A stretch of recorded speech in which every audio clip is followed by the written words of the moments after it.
সারাদিন যে কত রকমের কাজ থাকে সেটা একবার ভালো করে না দেখলে বোঝাই যায় না। তো হ্যালো এভরিওয়ান, আমি রুম্পা আবারও একটা মিনি ভ্লগ নিয়ে তোমাদের সামনে চলে এলাম। দেখো, সকালবেলা যখন ঘুম থেকে উঠলাম তখন কিন্তু প্রায় অনেকটা কাজই আমি করে রেখে গেছিলাম। আর আজ যেহেতু বাবুর স্কুলে এক্সাম ছিল, তো তারপর ওকে দিয়ে আমি যখন বাড়ি চলে এলাম তখন খানিকটা কাজ আমার বাকি ছিল। আর এই যে উঠোন ঝাড় দেওয়াটা আমার বাকি ছিল, তো এখন আমি উঠোনটাকে ঝাড় দিয়ে নেব ভালো করে।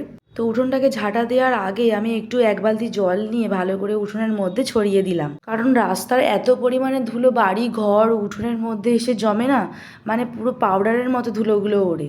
তো তাই আমি যদি উঠোনের মধ্যে একটু হালকা করে জল ছিটিয়ে নিই তাহলে কিন্তু আর এতটা পরিমাণে ধুলোগুলো উড়বে না। তো দেখো, আমি কিন্তু এবার উঠোনটাকে ভালো করে পরিষ্কার করে নিচ্ছি, অতটাও কিন্তু ধুলো ভালো করে উঠছে না। রাস্তার ধারে ঘর হলে যেমন সুবিধা আছে তেমন কিন্তু অসুবিধাও আছে।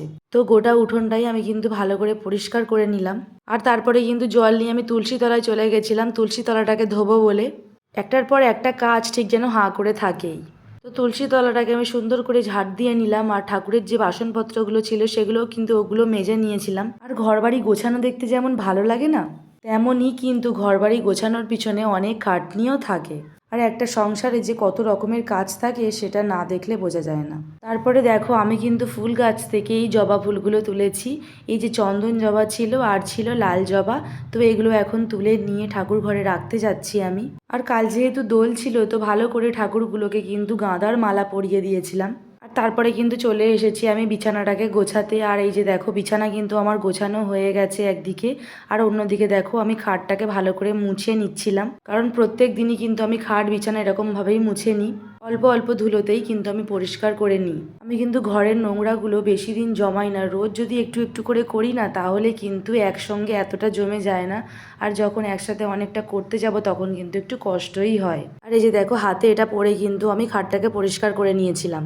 আর এখন দেখো, আমার কিন্তু বিছানা একদমই পরিষ্কার করে গোছানো হয়ে গেছে। আর এখন একটু ঝেড়ে নিচ্ছিলাম, কারণ সবকিছুর সাথে সাথে বিছানাটাকে একটু প্রত্যেক দিন ঝেড়ে নিতে হয়। তো দেখো, বাবু কিন্তু যখন ঘরে থাকে না তখন কিন্তু আমার ঘরটা ভীষণ ফাঁকা ফাঁকা লাগে।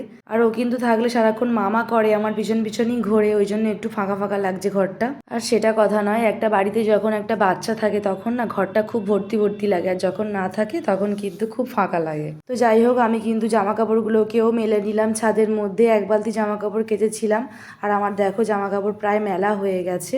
সেদিনকে কি হয়েছে দেখো, আমি কিন্তু একটা লং ভিডিও পোস্ট করব বলে আমি কিন্তু তার মধ্যে ভয়েস দিচ্ছিলাম। আর সত্যি কথা বলতে আমি কিন্তু ওই ভিডিওটার মধ্যে খুব সুন্দর করে ভয়েস দিয়েছিলাম। তারপর যখন ভয়েসটা দেওয়া হয়ে গেছে, যখন ভিডিওটা ডাউনলোড করছিলাম, তারপরে কি হলো জানো, মানে ভিডিওর ভয়েসটা রয়েছে কিন্তু পিকচারটা কোথায় যেন উড়ে গেছে।